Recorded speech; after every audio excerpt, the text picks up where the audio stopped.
Nous parlons aujourd'hui donc de la nouvelle naissance, de la renaissance, de la seconde naissance.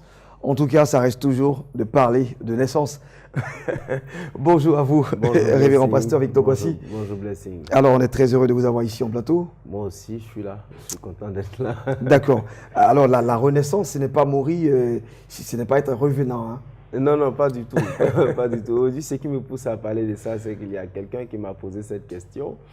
Qu'est-ce que signifie la nouvelle naissance? Et je me suis rendu compte que ce sont des sujets dont on ne parle plus assez. Aujourd'hui, on s'attarde sur des choses d'intérêt personnel.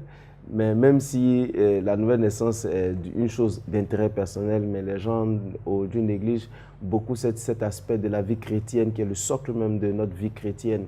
La nouvelle naissance, les gens ne comprennent pas. Les gens pensent que c'est changer de lieu d'adoration. Il y a des gens qui changent seulement de lieu d'adoration. C'est-à-dire, ils adoraient le diable, ils adoraient des idoles.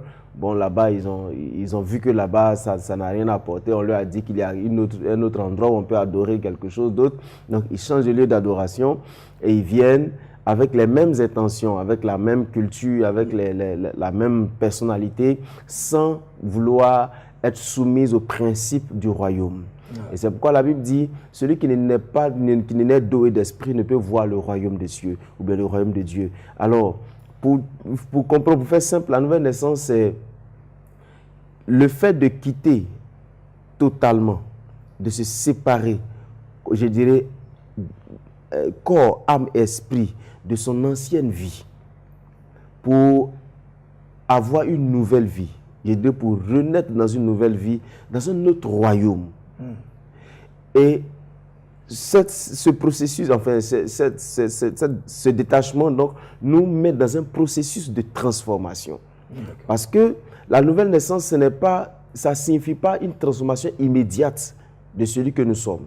Donc nous sortons, nous détachons du monde, on dira ça comme ça, des œuvres du monde et tout ça, pour nous mettre dans le royaume de Dieu et accepter et être soumis à un processus de croissance spirituelle qui nous permet de pouvoir nous séparer des œuvres de la chair. C'est pourquoi la Bible dit que le juste croisse comme le palmier. Le palmier, en croissant, il se débarrasse de tout ce qui est palme qui ne peuvent plus l'aider à évoluer et s'enracine profondément dans le sol, dans la parole de Dieu, pour que sa vie soit utile non seulement à la personne elle-même et aux autres autour d'elle. Et donc aujourd'hui, malheureusement, les gens ne comprennent pas ce processus. Non seulement ils ne se séparent difficilement, c'est-à-dire ils viennent à l'église mais ils ne sont pas encore séparés du monde, et puis ils n'entrent pas dans le processus de transformation. Ça fait que le gars, il fait 10 ans à l'église, il se vante de sa longévité religieuse, on dira ça comme ça, mais on ne peut pas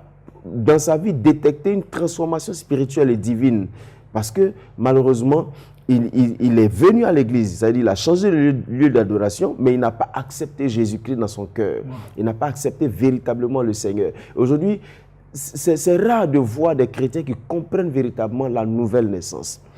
C'est pas changer de lieu, comme je l'ai dit, c'est pas changer d'église aussi. C'est pas je suis allé chez Gisèle, ça va pas, je m'en vais chez une autre personne. Non, c'est accepter Jésus-Christ réellement dans son cœur, se séparer du monde, entrer dans le processus de croissance spirituelle qui nous mène à la maturité spirituelle. Et cette maturité spirituelle nous confère une certaine position dans le royaume et devant Dieu. Ce qui fait que malheureusement, on ne dirait pas malheureusement, ce qui fera que le diable ne pourra pas nous déstabiliser, quelles que soient les situations. Aujourd'hui, parce que nous sommes... Alors moi, je vais vous poser une question. Hein. Ce qui est un peu dommage quand on parle de naître de nouveau. Alors, moi, ce qui est dommage, c'est qu'on est né de nouveau parce qu'on a accepté Christ et par le moyen de la foi. Et en même temps, quand vous nous parlez de liens générationnels, de liens familiaux et tout ça, on a l'impression qu'on est encore dans cette ancienne naissance. Parce que la nouvelle naissance avec Christ, je pense que ce n'est plus avec le sang ni la chair en fait, mais c'est pas l'esprit. Bon, heureusement que je ne suis pas de ceux qui aiment parler de liens héréditaires, liens familiaux. Moi, je dis simplement que... Mais qu'est-ce que vous pouvez justement dire à propos? Parce que ça quand même, ça nous rend hybrides. Nous les chrétiens, on ne sait plus sur quelle doctrine on doit marcher. Aujourd'hui, les gens confondent mauvais caractère et liens héréditaires. Amen. Il y a, quand on accepte Jésus-Christ, on a accepté Jésus-Christ avec notre caractère. Et souvent, la manifestation de ce caractère nous donne l'impression que nous sommes encore soumis aux œuvres du diable. Ceux qui sont à l'église, qui parlent de lien héréditaire, n'ont pas encore accepté Jésus. Amen. Ils ont changé de lieu d'adoration avec leurs ambitions d'obtention des choses égocentriques, mais n'ont pas encore accepté Jésus, ils ne sont pas encore soumis au processus de transformation. Quand il parle de processus de transformation, c'est soumettre son caractère, c'est-à-dire sa mentalité, parce que c'est son centre la mentalité, c'est là-bas que tout se conçoit. C'est cette conception qui nous fait agir d'une certaine façon. C'est pourquoi Romain dit, soyez transformés par le renouvellement de votre mentalité. Yes. Celui qui n'a pas encore la mentalité transformée, celui qui n'a pas encore soumis son esprit à l'obéissance de Christ, par la parole de Dieu, se verra toujours soumis au principe démoniaque et dira que je suis lié parce que simplement il n'a pas encore accepté Jésus. Merci, je souscris franchement à cette belle conclusion parce que ça donne vraiment cette belle image d'une femme qui pourrait avoir querelle avec son mari tout le temps de la vie, mais quand il décide d'aller devant le maire, le statut de la dame change, absolument, mais pas son caractère. Absolument. Ils peuvent toujours avoir des problèmes dans le foyer, absolument, mais elle est maintenant épouse. Et lui, il est époux. Absolument. Donc, je pense que c'est le même processus qui se passe quand on est chrétien. Et c'est la même chose qui se passe. Et c'est pourquoi ce que le Saint-Esprit fait dans notre vie, c'est lutter contre notre propre caractère et redresser ce caractère-là. Merci. On doit justement voir cela en profondeur. Je crois bien que le vendredi prochain, absolument, ça nous fait là vraiment du bien, énormément du bien. Merci en tout cas à vous, révérend pasteur Victor Kwasi. Votre actualité, s'il en a?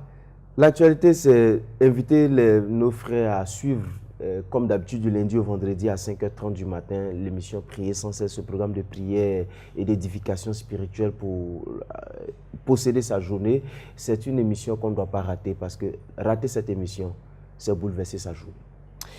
Merci. Rater, prier sans cesse, c'est bouleverser sa journée.